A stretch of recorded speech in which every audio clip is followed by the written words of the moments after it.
একটা মাস বাদ দাও, সব বাদ দাও, একটা মাস আইয়ামাম মাদুদাত,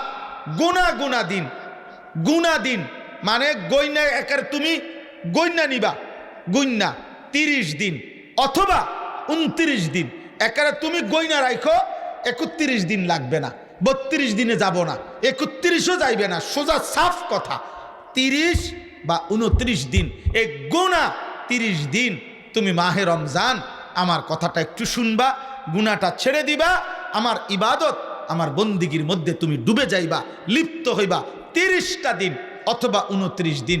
আল্লাহ বলেন আমি ওয়াদা দিলাম 30 দিনের দিন 29 দিনের দিন নতুন একটা ঈদের চাঁদ উঠাবো, লাআল্লাকুম তাত্তাকুন, তোমারে মুত্তাকি বানাইয়া জান্নাতের ফ্লাইটে উঠায় দেব। মাহে রমজান মহান আল্লাহ পাক রব্বুল আলামিন একজন বান্দাকে এটা বলে যে বছরে 11 মাস বান্দা আমি চেয়েছি ইত্তাকুল্লাহ, আল্লাহকে ভয় করো, আল্লাহকে ভয় করো, আল্লাহকে ভয় করো, আল্লাহকে ভয় করো।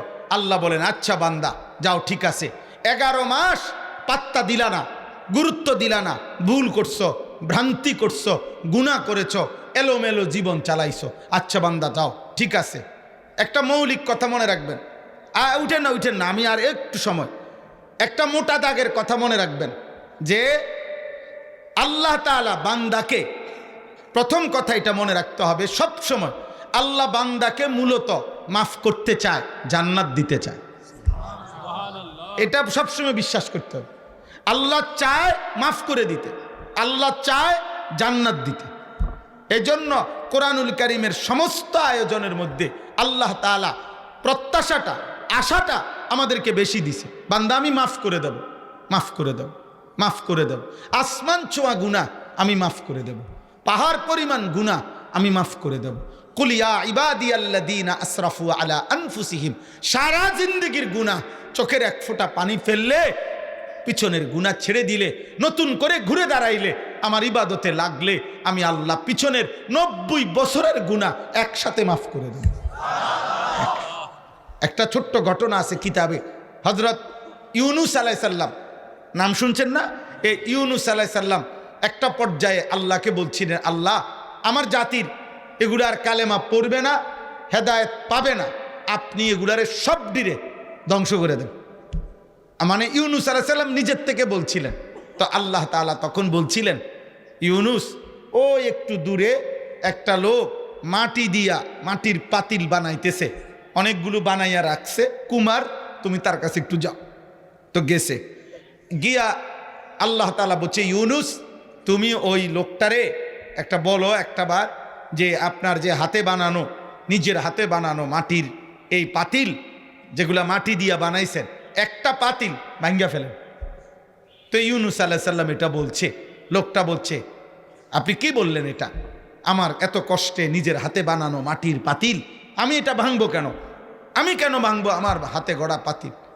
ইউনুস আলাইহিস সালাম আল্লাহকে বলছে, আল্লাহ ও তো বলতেছে তার নিজের হাতে গড়া পাতিল সে ভাঙবে না।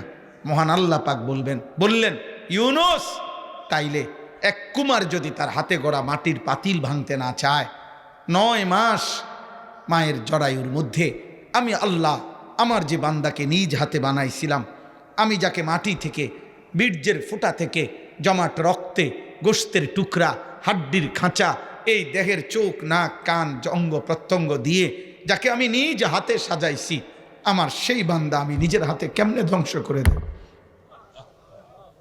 ও যদি মাটির একটা পাতিল ভাঙতে না চায়, আমার বান্দা আমি ধ্বংস করব কেন? ওরে আমি বানাইছি না, ওরে আমি জাহান্নাম দেব কেন?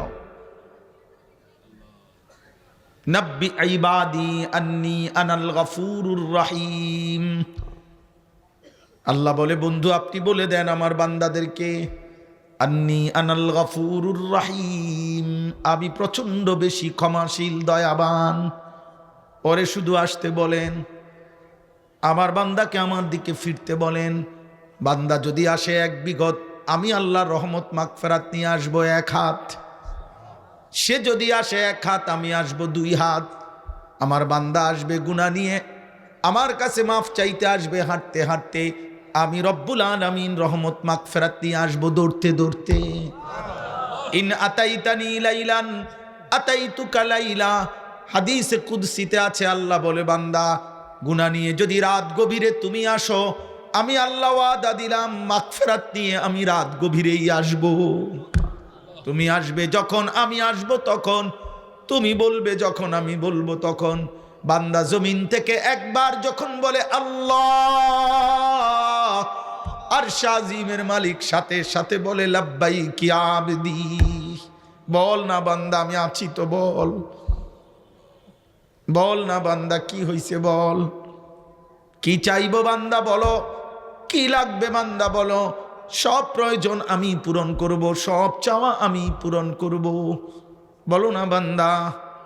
এজন্য দোস্ত এটা মূলনীতি, আল্লাহ বান্দাকে মাফ করতে চায়। আল্লাহ বান্দাকে মূলত কি করতে চায়? জান্নাত দিতে চায়। এই জন্য আল্লাহ বলে বান্দা ঠিক আছে 11 মাসও যখন গুরুত্ব দিলা না, তো এইবার একটা মাস বাদ দাও, সব বাদ দাও, একটা মাস আইয়ামাম মাদুদাত, গুনা দিন, গুনা দিন মানে গইনা একার তুমি গইনা নিবা, গইনা 30 দিন অথবা 29 দিন, একারে তুমি গইনা রাখো 31 দিন লাগবে না, 32 দিনে যাব না, 31ও যাইবে না, সোজা সাফ কথা 30 বা 29 দিন, এই গুনাহ 30 দিন তুমি মাহে রমজান আমার কথাটা একটু শুনবা, গুনাহটা ছেড়ে দিবা, আমার ইবাদত আমার বন্দিগির মধ্যে তুমি ডুবে যাইবা, লিপ্ত হইবা 30টা দিন অথবা 29 দিন। আল্লাহ বলেন আমি ওয়াদা দিলাম 30 দিনের দিন 29 দিনের দিন নতুন একটা ঈদের চাঁদ উঠাবো, লাআল্লাকুম তাত্তাকুন, তোমারে মুত্তাকি বানাইয়া জান্নাতের ফ্লাইটে উঠায় দেব।